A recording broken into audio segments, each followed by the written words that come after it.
I think everybody in this league is hard to beat. I think they're playing really well right now. I think they're a balanced team. They've got, I do want to give a shout out to Ari McDonald. I think she's done a tremendous job there. She's found a home and she's really elevated their group. Kelsey Mitchell is, I think, the fastest guard in the league in terms of off the dribble. And she can just, when she gets going, it's nearly impossible. And they've got, Cunningham shooting, Hull comes in and shoots it, they defend well, and then, Natasha Howard and AB are tough. They're physical, they play hard, and, we've been on a 5-game winning streak too, and you're playing with a little more swagger, you're playing with a little more confidence. I think they're coming in here, one of the hottest teams right now, so we have our hands full. There's a lot that goes into beating anybody in this league. I think for them, we got to handle the physicality and play with pace. I think that's going to be big. John W. Davis with the Southern California News Group. Coach, like you said, the Fever, they're on a 5-game winning streak, but your team has won 7 of the last 9, so I would say your team is hot as well. Other than score more points, what do you feel like the team has to do to win this game? Like, what's going to be the difference? I don't know. I think we've got to defend the three-point line well. It seems like when they really get going, they're hitting from three, and that could be from anybody, right? I think we've got to do a good job keeping them off the free throw line, but it cuts both ways. I think we do well when we're hitting threes and when we're getting to the free throw line, so it might be a battle of wills in those regards, but we've got to be good on our matchups and defending personnel, and at this point, we've played them twice. It's the third time. At this point in the season, you've played everybody a couple times at least already, and so it becomes a little more of a chess match than checkers in terms of making adjustments.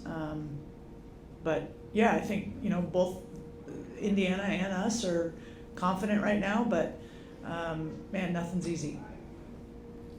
Eric Warwar with the LA Times.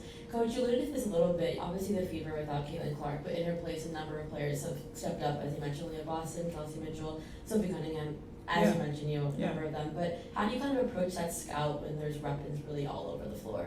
Anyone can step up. When there's what all over the floor? I'm sorry? Weapons all over the floor. Anyone can step up. Yeah, I mean, and that's what makes a good team. That makes a team that's hard to beat. And I think when we're playing well, that's our case too, right? It's I don't know that there's a one sentence answer for that. I think we have to be the aggressors. I think the more aggressive team tonight, I think with both the way we both both teams play, I do think it's going to come down to aggression, like aggressiveness and execution. We've got to be able to run our stuff, and like I said, we've played each other a couple times, and both games have been close, and so I know we're in a dogfight tonight for sure. Hey Coach, talk about swagger, confidence. Where are you guys with that at this point, and how have you seen that grow? And it's a dumb question, but why is that important? Yeah, no, it's not a dumb question. It's a great question. I think we're still, a work in progress in that. I think what has been really cool for me is to see these guys are learning what it takes to win, what winning looks like, whether it's the first quarter or the fourth, what winning plays are. This league, if you look at even the standings 2 through 10, it's just crazy, right? And so no win is easy, and every game's at this point, particularly in the season, every game matters. And so if you're not playing confidently and with a little bit of edge and we believe in what we're doing and each other, then you're not going to win. And so it's been really cool for me, rewarding to see these guys understand what it takes to really win, and to hate losing, not get used to losing. And they've turned the corner with that, which is cool. But I feel like our group's confident, but they're humble. I know there's not a sense of we've arrived, because we haven't. We have not achieved what we said we were going to do. I think we're having a solid season, but we didn't set out to have a solid season. We want to make the playoffs. I'm not shy about saying that. Will we? I don't know. It's hard, but that's certainly the goal, and we just got to keep pushing. And I certainly think if you're not confident in your work and in your teammates, it's almost impossible. Sabrina. Hey Lynn, Hey. You guys made a nice signing this week. I'm wondering what it's just like for you to have Pili back around, and what are you hoping for her to be able to accomplish during the time with the Sparks here? Yeah, it's cool. It's very obviously familiar, having coached her. And, you know, for us, it was an opportunity to bring her in and see how she fits. And, you know, I certainly know what she's capable of. I know kind of how to use her. She's stronger than anybody you could, I mean, anybody. Yeah, I would not want to guard her. Yesterday in practice, one of our practice guys had the moment of like, whoa, just her strength and power.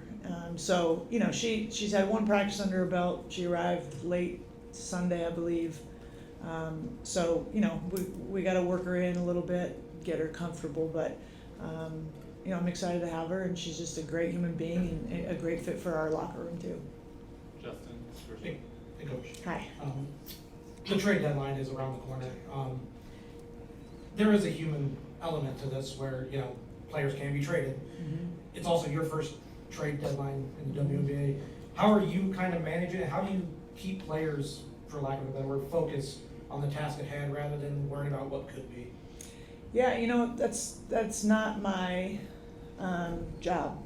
So it's one of those things, and I'm not trying to be flippant. Like, I don't get into it, and so it's not something that I've talked about, brought up, anything. And you know, my job is to coach the players that we have in the locker room and on the court to try to win as many games as we can, and do that by treating them well and all those things. And so that's what I'm focused on. And a lot of that, most of that, if not all of that's out of my control, just like it's out of theirs.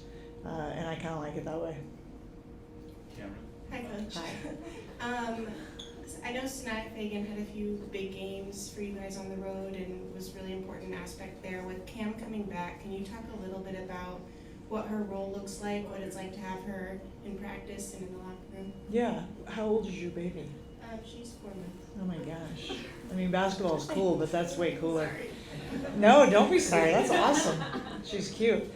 I don't remember your question. Me either. Oh, Sanaya. Sorry. Yeah, you know, to be honest, we are still figuring it out, right? So you bring a player back of Cam's caliber and her potential. She's still on a minutes restriction. So to be completely candid, I'm still figuring that out, and I don't have an answer right now.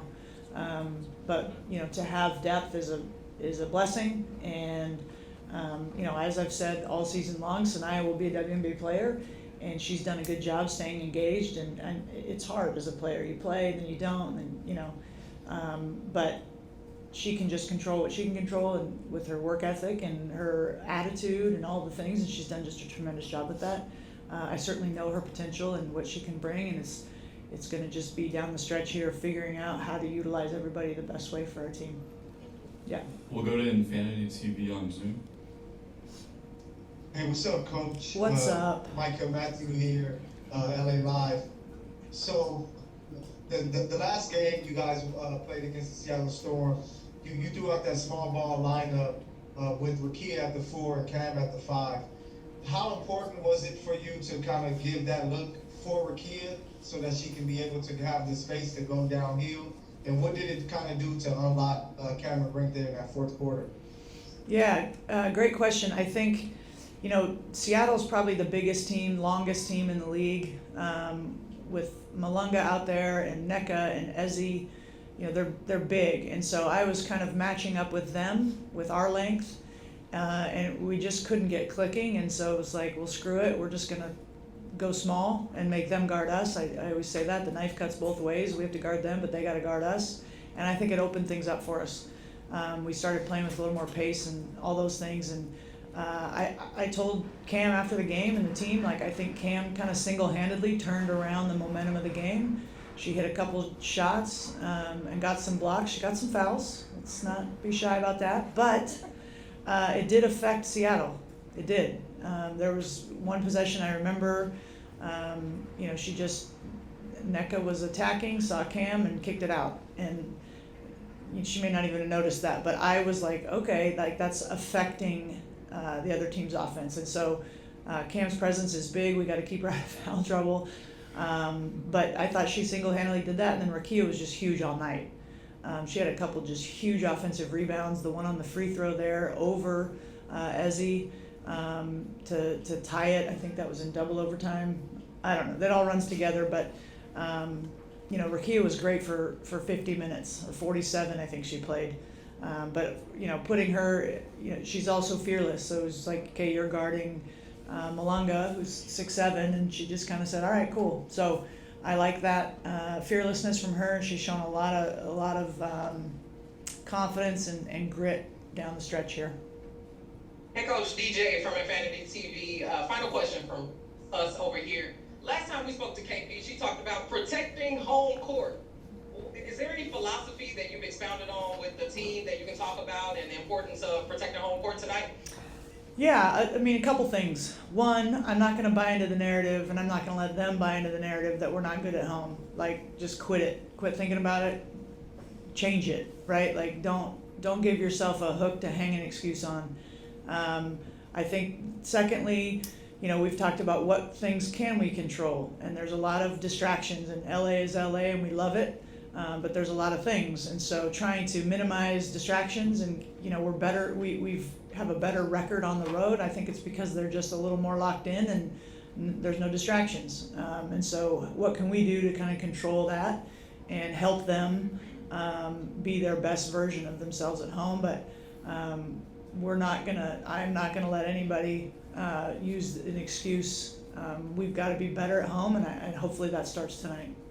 Thanks, Coach. You bet. Thanks, Coach. All right, thank you. I'll see you after.